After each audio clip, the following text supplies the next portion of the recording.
Assalamualaikum warahmatullahi wabarakatuh. Perkenalkan, nama saya Raisya Rania Insyira, BP 1910 11 3065. Saya akan menjelaskan tugas Pancasila kelas 35 yang diampu oleh Ibu Yulia Hanosonia. Materi pertama tentang dinamika dan tantangan pendidikan Pancasila. Dinamika pendidikan Pancasila. Penetapan Pancasila sebagai dasar negara itu memberikan pengertian bahwa negara Indonesia adalah negara Pancasila. Hal itu memandang arti bahwa negara harus tunduk kepadanya, membela dan melaksanakan dalam seluruh pandangan perundang-undangan. Menurut Ernest Renan, kehendak untuk bersatu dan memahami Pancasila dari sejarahnya dapat diketahui bahwa Pancasila merupakan sebuah kompromi dan konsensus. Selanjutnya, tantangan pendidikan Pancasila. Pancasila kita sedang menghadapi krisis multidimensional. Pancasila kita sedang berhadapan dengan pola perilaku elit yang tidak lagi peka terhadap rakyatnya. Pancasila kita juga sedang menghadapi tantangan bagaimana membuat orang-orang beragam lebih toleran terhadap lainnya. Sila ketuhanan yang Maha Esa harus dimaknai bersama-sama dengan sila lainnya. Sebagai bangsa yang bertuhan, meyakini keberadaan Tuhan tidak boleh lagi dilakukan dengan cara menegasi manusia. Kemanusiaan harus tetap di ujung sehingga terciptanya suasana adil dan beradab.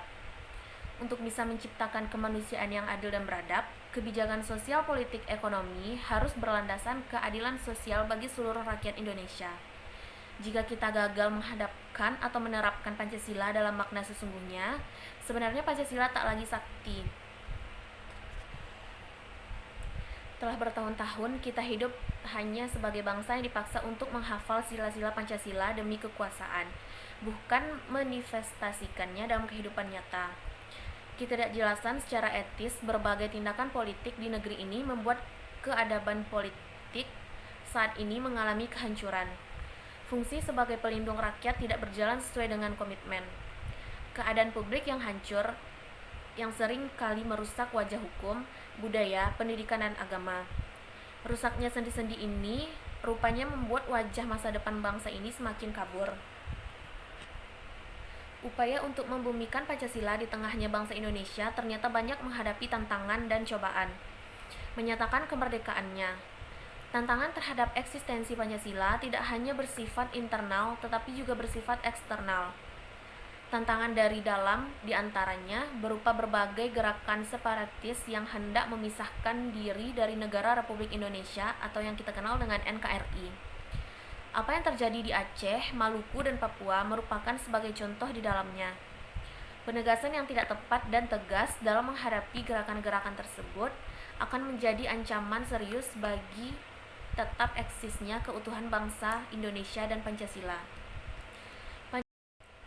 Globalisasi yang berbasis pada perkembangan teknologi informasi, komunikasi, dan transportasi secara drastis mentransendensi batas-batas etnis bangsa Indonesia. Jadilah Indonesia kini tanpa bisa dihindari atau menghindari, menjadi bagian dari arus besar berbagai perubahan yang terjadi di dunia. Sekecil apapun perubahan yang terjadi di belahan dunia lain akan berlangsung diketahui atau bahkan dirasakan akibatnya oleh Indonesia. Begitupun sebaliknya, sekecil apapun yang terjadi di Indonesia secara cepat akan menjadi bagian dan konsumsi informasi masyarakat dunia. Tantangan yang paling berat dan utama adalah masalah ekonomi dan budaya yang menganalisis bangsa ini tanpa ampun. Sebab ajaran Pancasila yang hakiki sama sekali tidak sesuai dengan arus modernisasi yang masuk ke bumi tercinta saat ini. Argumen tantangan Pancasila sebagai ideologi negara ada banyak macamnya. Yang pertama, dilihat dari kehidupan masyarakat. Yang kedua, dalam bidang pemerintahan. Di dalam kehidupan masyarakat, terjadinya kegamangan dalam kehidupan bernegara dalam era reformasi karena perubahan sistem pemerintahan yang begitu cepat. Masyarakat merasa bebas tanpa tuntutan nilai dan norma lain dalam kehidupan bernegara. Sedangkan dalam pemerintahan, banyak muncul di ranah publik aparatur pemerintahan, baik sipil maupun militer, yang kurang mencerminkan jiwa kenegaraan. Terdapat fenomena publik aparatur yang aji menumpang atau mementingkan kepentingan kelompok saja. Hal tersebut perlu segera dicegah dengan cara meningkatkan efektivitas penegakan hukum dan melakukan upaya secara masif serta sistematis dalam membudayakan nilai-nilai Pancasila bagi aparatur negara. Selanjutnya, konsep dan urgensi pendidikan Pancasila.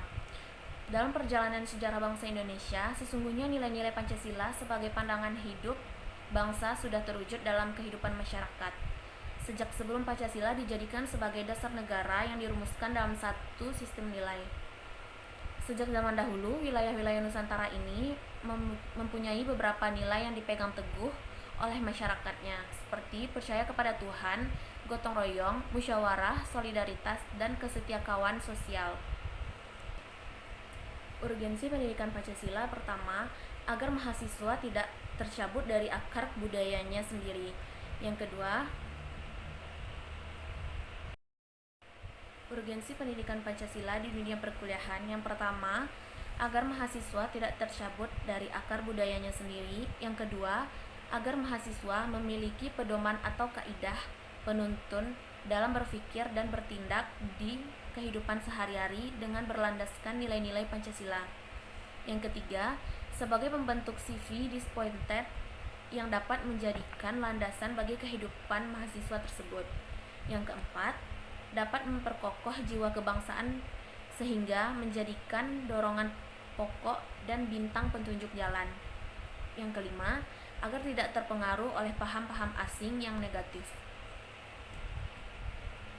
Esensi pendidikan Pancasila, pembentuk karakter bangsa sebagai esensi pendidikan kewarganegaraan, mengukuhkan hal tersebut lantaran fenomena dan fakta empiris yang diberikan di masa media akhir-akhir ini merupakan gambaran realita kehidupan bangsa Indonesia yang sampai saat ini masih mengalami krisis multidimensi. Materi terakhir, pengertian dan pentingnya pendidikan Pancasila dalam kajian sejarah bangsa Indonesia. Sebuah negara pada hakikatnya dibangun berdasarkan satu landasan yang kemudian dijadikan dasar negara. Pengertian dasar negara sendiri itu alas atau fondasi yang menjadikan pijakan dan mampu memberikan kekuatan kepada berdirinya sebuah negara. Berdirinya negara kebangsaan Indonesia tidak dapat dipisahkan dengan kerajaan-kerajaan lama yang merupakan warisan nenek moyang bangsa Indonesia. Tanpa disadari, nilai-nilai leluhur Pancasila sudah mulai membentuk sejak masa kerajaan. Di antaranya adalah dua kerajaan terbesar di Indonesia, yaitu Kerajaan Sriwijaya dan Kerajaan Majapahit.